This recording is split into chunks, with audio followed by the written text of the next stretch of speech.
So again, that would actually depend on the loan officer's needs, but based on our vetting metric and upon assessment with our previous clients, I guess 98 to 99% of the loan officers are hiring virtual assistants for phone support.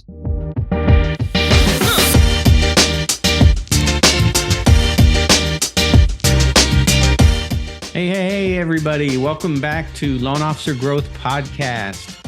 I would like to start this podcast and ask you, please do a 5-star review for us. That would be awesome. It's easy to do. You just do a 5-star review if you like this episode or if you like any of the other episodes. And I will thank you from the bottom of my heart.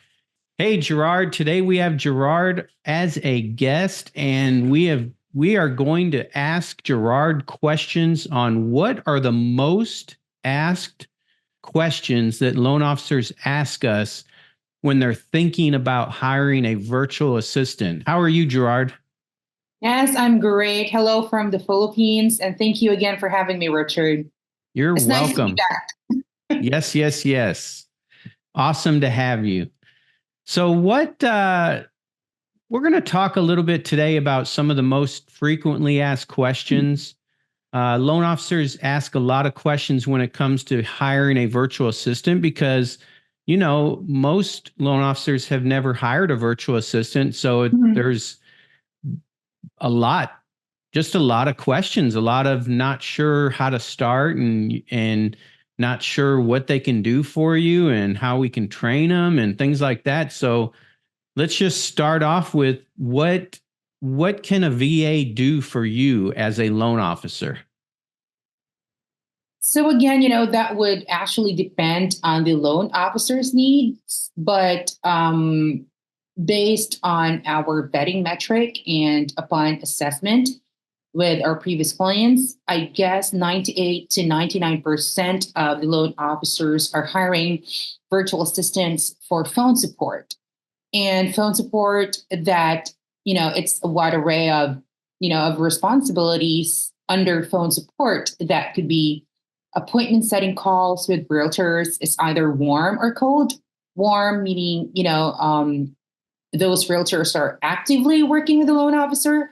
And the cold calling part is, those loan officers are top producing realtors in the area where this is kind of like, their first time interacting or, calling that top producing realtor.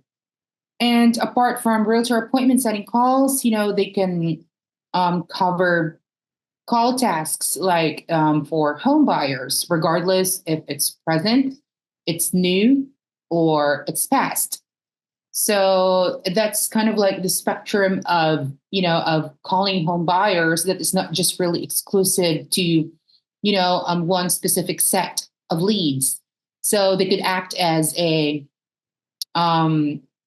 virtual receptionist for you, taking incoming calls, taking in messages, or like automatically just set that appointment with you if there are an interested or a qualified home buyer per se. Right. And apart from that, some loan officers actually do some present or have their virtual assistant do some present calls or calls to their present clients, just doing the follow-up or checked in or somewhat, just trying to see if they're still looking for houses and if they're kind of like needing the updated pre-approval. So that's how it works for them.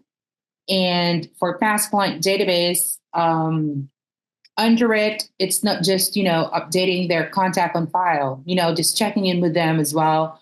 And, trying to ask if they know somebody who's looking to purchase a home and might need refinancing or financing options. So that's really the number one thing. Phone calls, and along with it would be email correspondence and marketing, calendar management, plotting your schedule on there, and just making sure that everything is smooth for you. Like, for example, If you have an appointment tomorrow, the virtual assistant could just, depending on your workflow, the virtual assistant can send email reminders to that person whom you have an appointment with, or the virtual assistant could actually do a phone call as well, reminding that person. And apart from that, again, I've mentioned about email correspondence, calendar management, social media marketing, doing some content postings for you, doing some graphic designing, or helping you with marketing. So other virtual assistant could cover like graphic designing in a way that they could produce or generate like flyers for you. And it worked for other loan officers who's actually working with top producing agents because, agents, excuse me, would have the loan officer like generate their listing presentations or, real estate listing flyers. So at least this could be somewhat, part of your service to them. Have the virtual assistant help with their marketing as well. So that's the other thing that, VAs could actually do for you, not just specifically for the loan officer, but at least, to the loan officer's realtor partners. I mean, I've heard, other loan officers, apart from marketing or online marketing, they also do offline marketing for them, like helping them out with telemarketing calls, like reaching out to their past client database as well. And sometimes, the virtual assistant would have an actual access to the new leads coming from the realtor. And the virtual assistant of the loan officer actually helps with, with reaching out and, doing some check-ins. Yep. I love that. So lots of phone calls. Yeah. So I guess those are the top 4 and 5. And 5 maybe with CRM management. Sometimes it's a very tedious job, very mundane, and you can just spend your day, organizing your CRM, making sure that, everything is in sync or every information is correct. So loan officers will delegate that tasks to the virtual assistant. Like example, I'm just going to give you an exact example how the other virtual assistants work on a day-to-day basis. Like, for example, if a phone call comes in and it's, for example, it's a home buyer, needing to meet with a loan officer. So technically the virtual assistant would have an access to your calendar and plot the schedule, send out email reminders, send out calendar management, and send out calendar invite rather. And for example, if the appointment is on Friday and today is Wednesday, so the virtual assistant is also expected to do the reminder emails on Thursday, reminder calls, and confirmation calls on Thursday with a person whom you called your office. Or yeah. And after that, the virtual assistant is expected to put that into your CRM along with, their phone numbers, along with their email addresses, and plot the schedule there if your CRM is capable of doing that. And as well as, putting the lead into an email or forget it, set it, forget it email campaign. Right. So that's how other loan officers do it, depending, again, on your workflow. So it's just, an example of how smooth it could be for you for as long as, you have hired a virtual assistant and you have developed your own workflow. Because a virtual assistant is there to not just help you out, but literally implement everything that you're wanting to do with your business. Might it be client follow-up, realtor appointment setting calls, building relationships with realtors and home buyers, or, the online marketing area. Yeah, I love that. I love the idea of having the virtual assistant schedule realtor appointments. Those are about as cold calls as you can get, is scheduling appointments with qualified real estate agents. And I'll give you an example. One of our virtual assistants, Alyssa, she schedules about 10 to 15 realtor appointments a week. Mm-hmm. And these are qualified agents that have done 8 or more buy sides in the last 12 months. And she schedules those consistently week after week. And that that alone has helped so many loan officers grow their business by getting those appointments scheduled. Because I was talking to Carl yesterday, and he made a really, really good point. Once the appointment's scheduled, it's now more like a warm call. So now the loan officer has to make the calls to on the time of the appointment or meeting face to face or whatever. It's more of a warm meeting as opposed to a cold call. So yeah, having those cold calls. The other thing you mentioned that really, really makes a difference in your business is having the virtual assistant answer the phone. So if you're on an appointment with a realtor, or you're in an appointment with a home buyer, you just forward your phone to your virtual assistant. They answer the phone.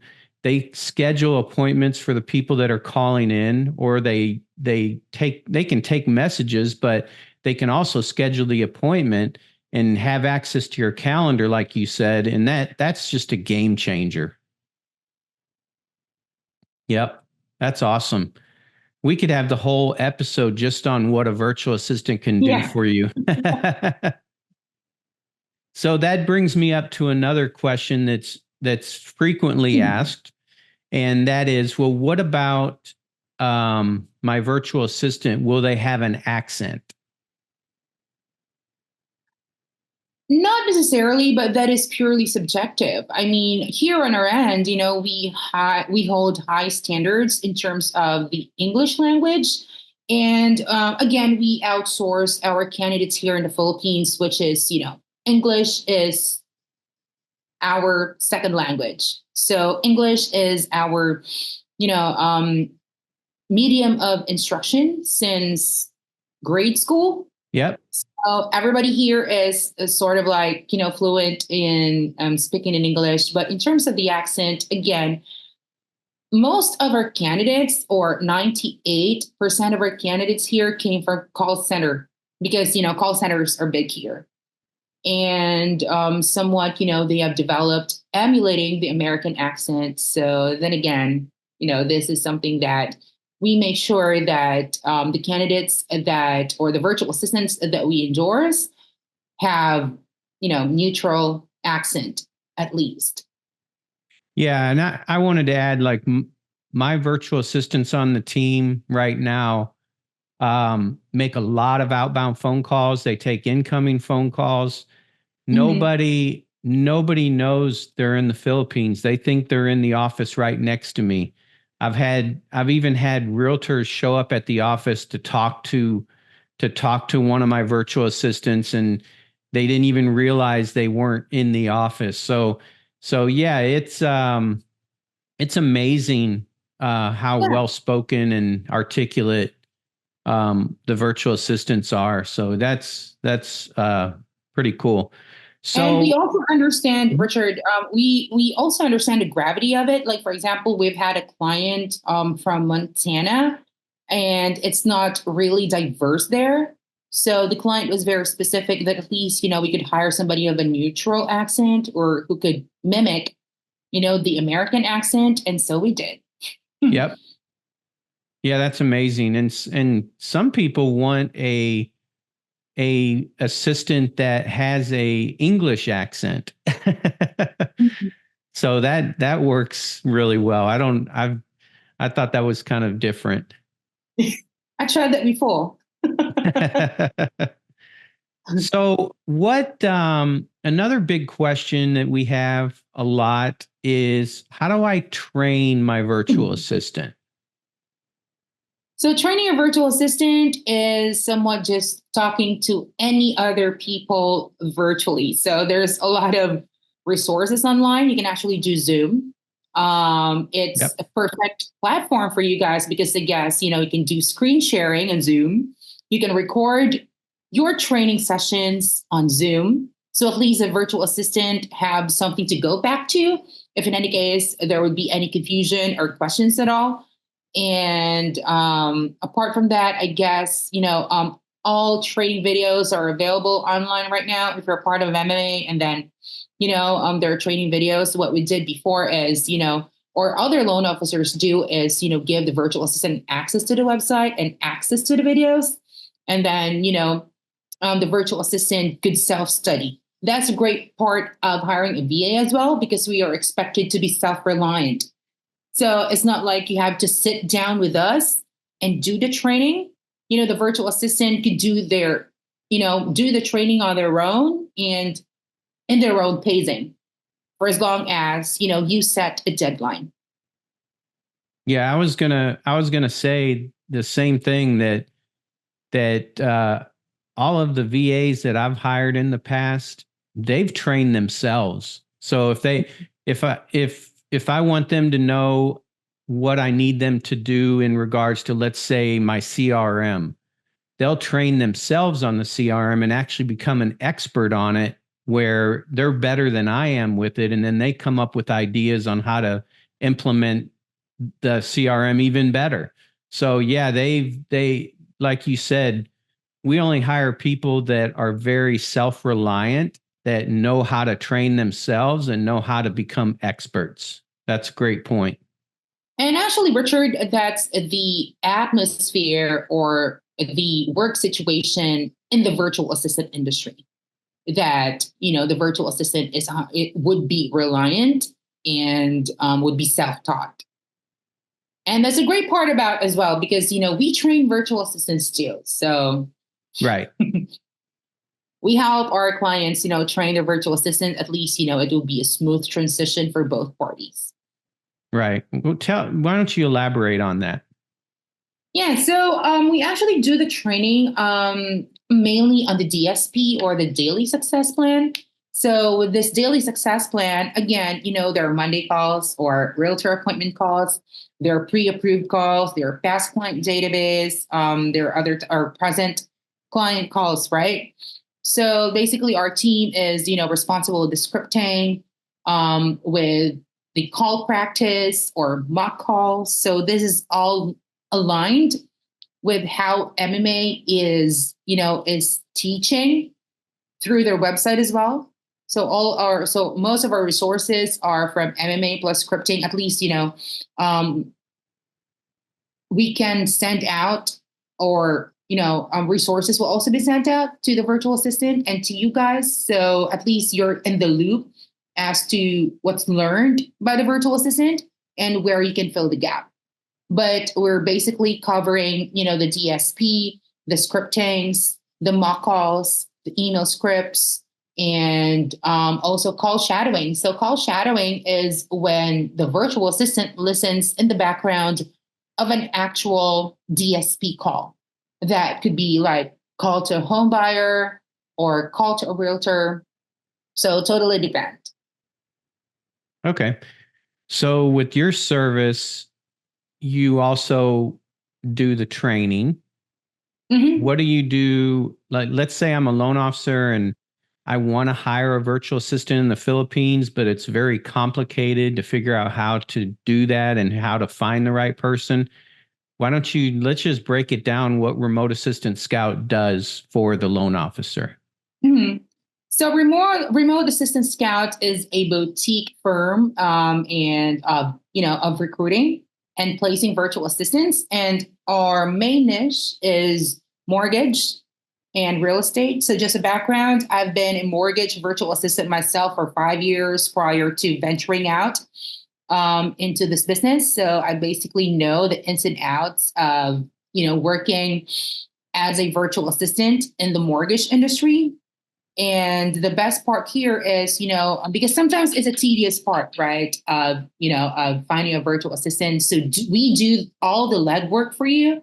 And, we're just going to do the pre-screening for you guys. I'm doing the initial interviews, the mandatory background checking, the home office setup check. So literally all the legwork. So all you have to do is just sit back and wait for endorsements. And with the endorsements, you can pick your candidates there, and we can schedule the final interviews with the candidates of your choice after reviewing their resumes, their voice recordings, and disc profiles. So, everything is covered for you. Just have to show up and, decide as to whom you're going to pick and, show up during the final interviews.